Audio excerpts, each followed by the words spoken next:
Akwaba Miawizon. Welcome to my channel. My name is Efo Selassie. Today we are here at Aquaculture Demonstration Center in Ashaiman. We'll be talking catfish farming and also we'll be learning about what is done over here at Aquaculture Demonstration Center. So make sure you stick around. If you haven't liked, please consider liking this video, share, comment, subscribe to the channel, and enjoy this video.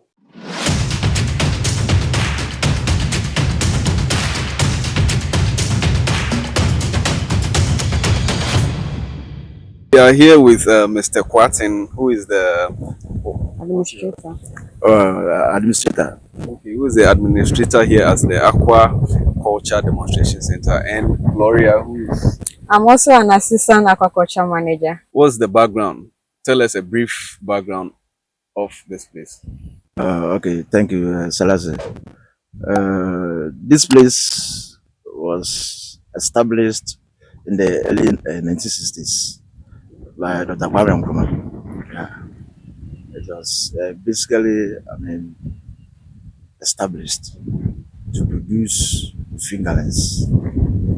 That was the aim, to produce fingerlings, that's tilapia. By that time, they were doing tilapia and livestock and stuff, yeah. But later on, they downsized it to tilapia and catfish. Okay. Yeah, so it was established in the 1960s, as I said earlier, by Dr. Kwame Nkrumah. All right, so what do you do over here? What are some of the things you do over here? Well, we do training, like training of new farmers who want to indulge themselves into catfish farming and tilapia as well. We also get visitation from different institutions like Legon or other institutions who want to learn something on what we do over here practically.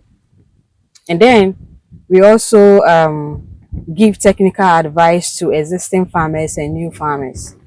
Yeah, so basically this is what we do here. Okay, so this training and counseling that you do, are they for free or do you charge? Oh, something small for the materials used, and then yeah, nothing big, something small. Okay, yes. Mr. Kwateng wanted to say something about that. We don't charge. Actually, we don't charge. Okay. Because this government institution and government want to promote aquaculture. So what we do is at least the materials that we use for the training. Yeah. Then the person we normally tell the person to watch. So if he's able to provide it, fine. If you want to give us something to buy it for that one there. Especially we normally do that during catfish products, that's breeding. Yeah, when we're doing breeding, because you have to get a lot of materials such as overprim, saline water, you get it, the broodstock, the strange, and other things that you need for the So that means here at Aquaculture Demonstration Center, you can come here and then learn about tilapia farming, catfish farming, and also get some of technical know-how. If anyone wants to enter into fish farming, okay, the best place to come is Aquaculture Demonstration Center. Okay. Hence the name Aquaculture Demonstration Center. And it's a government institution. Yes. Our doors are being opened for everyone who wants to come here to learn.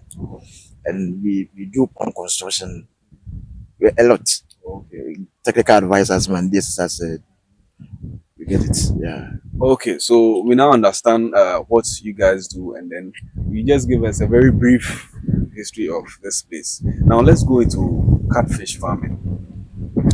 I'm a new person, new farmer.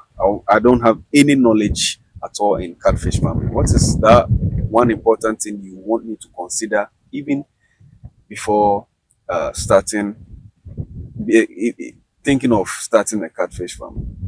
Well, that one thing should be your location, one, and then the source of water you are going to use. It's two major things you need to consider, because you can't do catfish farming or any aquaculture farming and say that there's no water around you, because here we are using two sources of water, the dam and then Ghana water.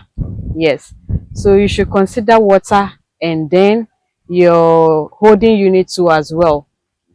Yes, I think this is the three major things you need to consider to me. Okay, when she talks of holding it, is any unit that can hold water. Okay, okay, okay.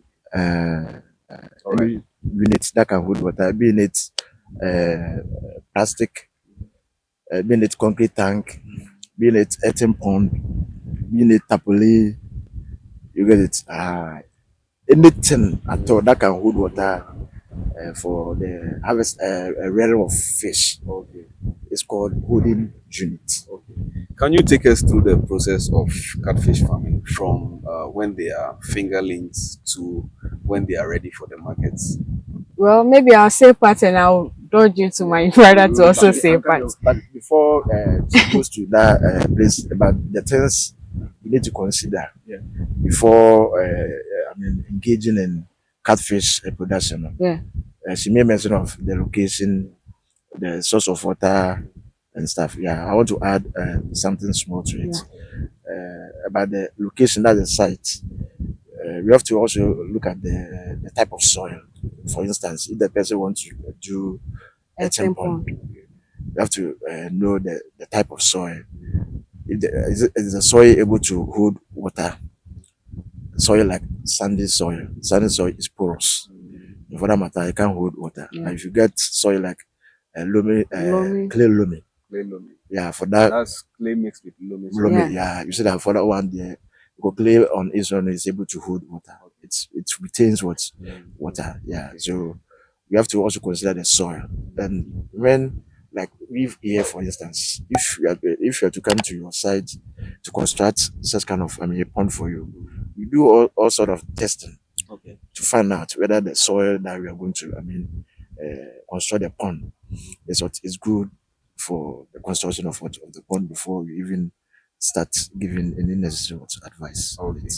All right. So before we even go through the process of the catfish farming, I want to know which holding unit is best, or would you advise anyone to, considering all things being equal, which holding unit would you advise? Earthen pond is the best. Okay.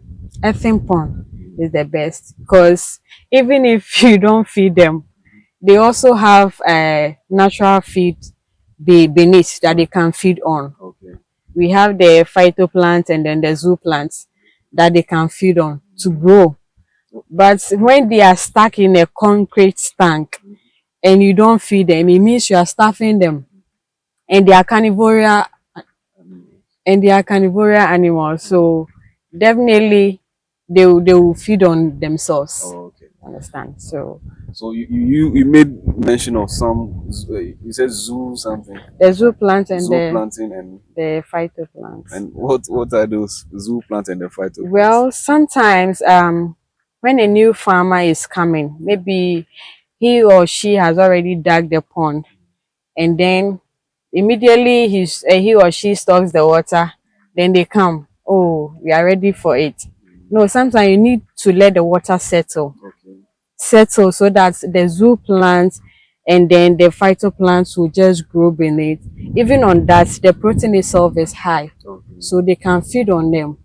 And because they are smaller, their gills and everything can, the sand or the mud can enter into them and then they kill them. So this we've named our ponds for We've easy named- identification. So this is pond 2, where we have our fries in. We are going then to become fingerlings. Basically, we have 5 bigger ponds. 5 bigger earthen ponds, and smaller or shallow earthen ponds. We have about 4 of them. Yeah. Then we have the nursery tanks, where we do our nursery. We nurse the fry. Do we have types of the catfish, like different types, different breeds? Oh yes, we have different breeds. We have the heterobranco, and then we have the carriers. Now they brought up a different breed called hybrid. Which one will you advise a new farmer to? Actually, me, I would advise the carriers. The carriers is the Why would you? call carriers the original the catfish breed that they get, and the heteroblancos is the one that we have in the rivers. The one that we have in the rivers. Yeah, the one that we have in the rivers. Which one is strong for the Ghanaian weather or the Ghanaian markets? Which one do buyers want to purchase? Okay, the carriers. The carriers. Yeah, it's the carriers that the Ghanaian markets They like. they like that. Okay. Because you see the hybrid, because of I don't want to go into the nitty-gritty of it, but hybrid. People don't want to patronize, though they grow fast. They And are bigger. fast. Growers. But for the carriers, they are meaty. They taste good, and not saying others don't taste good. They all taste good, but for the carriers, we've tried and tested it, and you see that they are the best breed. So how am I able to tell the difference between the carriers and the hybrids? Well, not to cut everything short. You see, you walked in when I was serving a client. I think he came to buy the hybrid. So he was saying, oh, most of the clients were complaining that they were too small. And I said, oh, but they were shooting fast. After that, did they complain? He said no. And I said, yes, that's the difference between the hybrid and the carriers. All right. So now let's get into the process from when they are fingerlings to when they are ready for the market. How long does it take? Oh, basically, it takes about 6 months. 6 months. Yeah, that's 4 to 6 months, Okay. depending on how you feed them. Yeah, someone can use 3 months to feed them well for them to grow. You get this. The same way, someone can also use 4 months to feed them well, give them the necessary, environment, create the necessary environment for them to grow. You get it. Someone also can use two months, and they will grow. So it depends on how you want to feed them, the type of feed, the quality of the feed. You get it. But basically, the duration, the time frame is 4 to 6 months. That's why it's what a duration. So within that period, they should be ready for markets. So how are you able to tell if they are ready for the market? Is it by size or? It's by size. Okay. Because whilst feeding them, you should know that, oh, these ones are bigger than this. And most of the times too, they might be of the same month, but being big, like you can feed them for a year, the same size. Okay. So I might be of the same age with you, Yes. but it might be bigger than me. Yes. Latoji baby. Yes. Okay. So within that month, take us through how you maintain them, the water process, the processing of the water, feeding, and everything that goes into it. Can you take us through it? As you come to the farm here to buy your fingerling, you get to the house, you have your holding unit, be in the concrete tank or the earthen pond or the IBC tank. Yeah, you fill your water. You treat before that. You treat the pond. Yeah, you treat the pond so that if there is any microorganism or any bacteria in it, it kills them before you put the fingerlings in it. Okay. Sorry. Before we go on, how do you treat the pond? Yeah. How do you treat it? Here we use the lineman. Lime. Yes. So I showed you the four. white stuff. Yes. So after the empty pond like this, we lime it, and then maybe a day or two, then we restock the water. Okay. So when you say you lime it, me, I don't understand lime. So I'd want to understand what you mean. You use chemicals, what do you use in liming it? Yeah. We use a quick lime, that calcium oxide. That's what we use to lime. And in liming, I didn't get calcium oxide, Oxide. CO, that's calcium oxide, quick lime. You apply it. We apply it like More this. like a powder Whilst the pond is dry like this, the best. Little water in it. We apply it in the powdery form. That one it kills the microorganism or bacteria. You leave it for about 5 days or let's say a week for it to dry. The sun will shine on it before later on you refill the water before you stock your fish. That's for the pond. But for the concrete tanks and the IBC tanks and the tapole, what we normally do is sometimes we use the plantain leaf, the dry plantain leaves. You get it? Use the dry plantain leaves. You take about a lot, not much, but you put it in the tank. The tank that doesn't fill with water. You put it in for about a week. That one too is a chemical. Dry plantain is a very strong chemical. It's normally used to treat the pond.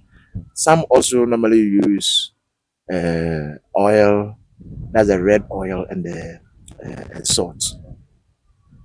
And so that those who read them in the concrete tanks. Yeah, they use red oil and salt to lime it. After that, you have to clean it thoroughly, so that because of the salt in it, because salt itself is a chemical that we use to treat. For that one, I don't go into it because of the you get it. So these are some of the things that we use to treat the pond. You are treating the pond so that the pond is a new environment that you are bringing the fishes. So you have to treat it so that if there is any microorganism or bacteria in there, they will die before you want to prepare the fishes to avoid mortality. But when I say mortality, avoid deaths of the fishes. Okay, understood. So after you've gone through this process, where do you go from there? How do you feed them? How do you treat your water? Well, the feeding. Here we feed them 3 times a day. That's morning, afternoon, and then evening, closing time. But with the fry stage, we feed them every 2 hours. Because they are tiny, they eat bit by bit. So you don't starve them. So every 2 hours we feed them. But with the bush stocks, 3 times a day. Sometimes we calculate the feeding, but now I would sometimes we do a satiation feeding to their satisfaction, then you leave them. Yes. So and then the changing of water, like here every 14 days we do change the water. That's for the earthen pond. No, the earthen pond, when you realize that the water is dirty or is less, you top up, or so you open the outlet and then you open the inlet. So dilution of water. Once the dirty one goes, the new one also diluted. Yes. So what you are talking about now for the 14 days is for the concrete Thanks. To add to what she's saying about the water changing, whilst we are here, when you find out that the water is dirty, you just go and flush it. Sometimes we do what we call flushing. Flow through. Yes, we just open the inlet for the water to flow. You get it. So that the dirt, as the dirt is going, the new one will Yes. So give us the stages. So the fries, I'm sure they are the tiny Yes, babies. more like fresh babies. Fresh babies. Yes. Okay. So they are the fries. And then after their sex reversal treatment, they turn into and then fingerling stage. They are growing up to that place. Okay. You understand? So yes. fries are like how many days old? Yeah, during that stage is 23 to 24 days. Oh yeah, 21 to 25. 21 to 25 days. So it's more like So after that stage, they are fingerlings. They are going to be the stages. So the fingerlings are above 21 days. 21, yeah. So That like is 1 month. a month Yes. or two. A month Like or they are- two. they will go to that stage. We are learning the terms. Yeah. So from the fries to fingerlings, then they go into Juvenile. Then from the juvenile To you the get to, brooders. the table size where people can enjoy. That's why you go to the point that can to the market. That's what they sell over there. That's the table size. The table size. And the table size is like how many? The Oh, size of 250 grams, 250 250 grams going, Oh, okay. 250, 300, 400 grams. That's when you can call it a table size. Oh, yeah, the table size. Yeah. Okay, so we talked about the water treatment. Take us to the feeding. How do you feed them? What type of feed do I'm you coming. give Water, them? the water treatment, we are not done with it yet. Because the water treatment is advisable to always change the water when the water is dirty. The reason being that as the water gets dirty, the fishes also suffer to get oxygen. When the water becomes dirty too, there's ammonia buildup in the water. And that makes the fishes will suffer to get oxygen. So in order not to allow the fishes suffer, what we have to do is to change the water to break the ammonia buildup in the water to pave way for the oxygen. So normally it's advisable to change water every 3 days.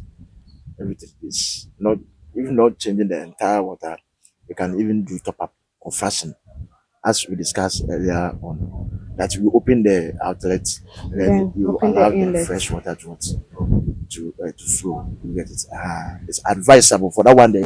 Let me repeat it. It's advisable because some people don't know. And some people will be calling, hey, my friends are dying. But when you ask, have you changed the water? Said no. Said no. No, if you don't change the water, the reason the water becomes dirty is that one, the feed that we give them. The leftovers. You get it? The fishes also they urinate, they will defecate. Yes. You get it? So their byproducts makes the water dirty. As well as the leftover feed also makes the water dirty, and that builds the water ammonia concentration in the water. If you are now joining the video, my name is Efo Selassie and I'm here with Gloria and Mr. Kwateng from Aquaculture Demonstration Center. And consider liking the video, subscribe to the channel, hit the bell button. Here we give information on farming. From the fry stage, after they are hatched, 3 days later, we give them a feed called Gimarine. It's very nutritious and the nutrients content is high. So yes, so we feed them for a week and then we change the feed into early aqua. That's early aqua is what we give them, the catfish. Early aqua is what we give them, the powdery form. That is 0.1 ml. Yes, that's what we give them. And then from there, you change the feed into 1.5 mm. How long does it take for you to change the feed to the 1.5? Well, with catfish, after they are hatched and after the 3 days feeding that we give them, I think two weeks later, we need to do sorting to see the jumpers in it. Because some will definitely grow faster than the others, because some respond to feeding faster than the others. And those are the jumpers? Those are the jumpers. Because when you leave the jumpers with the smaller ones, they will eat them. Okay. Yes. So we separate them. Then if we know that the jumpers can eat maybe 1.2 mm, we'll give them. Okay. You understand? Yes. Okay. So at what point do you increase the feed size? Because I think it's the sizes that are 1.2 mm. Yeah. At what point do you increase it to like 2 mm? And yeah, today what we saw here, they eat 2 mm. 2 mm. Okay. And they are more like 500 gram. Okay. Yes. Or 5 gram. Okay. Yes. So we'll see the grams. Maybe 1 gram can eat maybe 1.2 mm. Okay. Or 3 to 4 gram can eat maybe 2 mm. Okay. Or 1.5 mm. So we use the gram to determine the weight. Okay. To determine the feed that they will eat. And I'm just helping. I'm adding to what he said to simplify everything. The type of feed will depend on the size of the mouth of what the fish. You get it? Because as she was saying, a fry can't eat 2 mm. So we always increase the size of the feed depending on the mouth of what the fish. You get it. Apart from the treatment of the water and the feeding, what other factors are put in place to make sure we can get some good and heavy fishes? Good and heavy fishes. Yeah, It all depends on the feeding. on the feeding. Like my brother said, someone can feed catfish within 3 months to be bigger. Okay. Someone too can feed maybe 4 to 5 months before you see them too big. So it depends on how you feed them, you see. And with catfish, and if they are able to feed well, you can even feed them a bag of feed, they'll eat. But that's overfeeding. Yes. So it depends on how you feed them. Yes, and how they respond to feeding as well. Okay. That's one. How you feed them. The type of feed You to give feed them also is counts. also a factor Okay. that we have to consider, Okay. because there are a lot of feed, especially the types. You have kudis, you have raman, ale aqua, skeleton. We have a lot in the system. You get it. We have the nampa, the cycle farm. Yeah, a lot. Okay. Since we are here now, we want to learn from you, from the main source. Which one will you recommend for us? Actually, if I should, recommend, I would do a disservice to myself, and because we work hand in hand with all the feed. actors. Let's talk money. Let's talk budget now. How expensive is it to go into this catfish? Oh, it's little bit expensive, but not all that expensive. Depending on how you want to do it. Okay, let me narrow it down. Let's say, for instance, I want to farm 1,000. My budget or my Want to use Startup capital. Startup capital is 1,000 fishes. 1,000 fishes. Yeah. What budget? What should be my budget? Okay, 1,000 fishes. Yeah, One. 1,000. What source of water are you going to use? Are you going to use pipe-borne water or borehole, or let's say river or stream? So the water will depend. If you're going to use pipe-borne, you buy the water. You get it. Aside the water, feed. You get it. So about 1,000 catfish, you need about 60 bags of feed For throughout the lifespan. the 6 months. You get it. You need about 60 or 61 bags of feed. Okay. That's starting from 2 mm, or let's say 1.5 mm, Mm. 2 mm, 3 mm, 4 4.7. mm, 5, 6, 8. It goes just as I was saying, depending on the mouth size of the fish. You get it. So if you want to start, let's say 1,000 catfish, having all your holding units, let's say concrete tank or earthen pond, the rest is what they feed. The feed is the quantity of feed that you need is the 60 bags are made enough. And that one too, the prices also varies. At each stage, the price of varies. 1.5 feet will be much Expensive. costly than the 2 mm, and the 2 mm will be much costly than the 3 mm. You get it. So we just have to do our research and do our budgets. Yes. Right? Okay, let's talk markets. How is there demand for the catfish in Ghana? Yes, high demand. High demand. Yes. What are like? How do you sell them? Do you have like fingerlings? Do you sell fingerlings? Do you sell the table size? Here we only sell the fingerling. Okay. Yeah, and I'll say maybe juveniles at times, not all the time. So we take in orders, and then when they are ready, we call them for their package. Yes. So who are your consumers?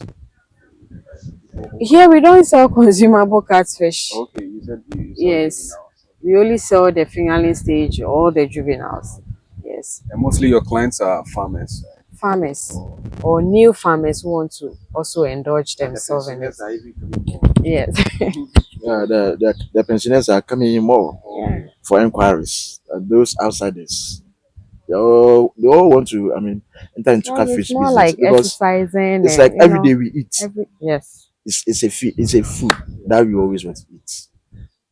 Catfish, and it is delicious. Have you have a taste Yeah, of I've tasted yeah, it. and you see how nice it is. Yeah, Oh, it's delicious, and what will be your advice for people who want to go into farming? Any advice, anything you want to say to them? Well, when I was here first day, I came with my brother, and when we got to the gate, I was like, ah, Kojo, what are we doing here? You see, but we had more interest in it, and we've learned a lot. So there's job in Ghana. That's what I would say.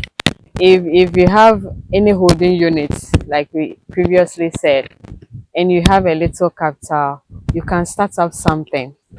And if all of us go and sit in the office, who do aquaculture or crop for us to also buy? Yeah, so you start out something small, and then as time goes on, you increase your capital. So what I would say is take the chances,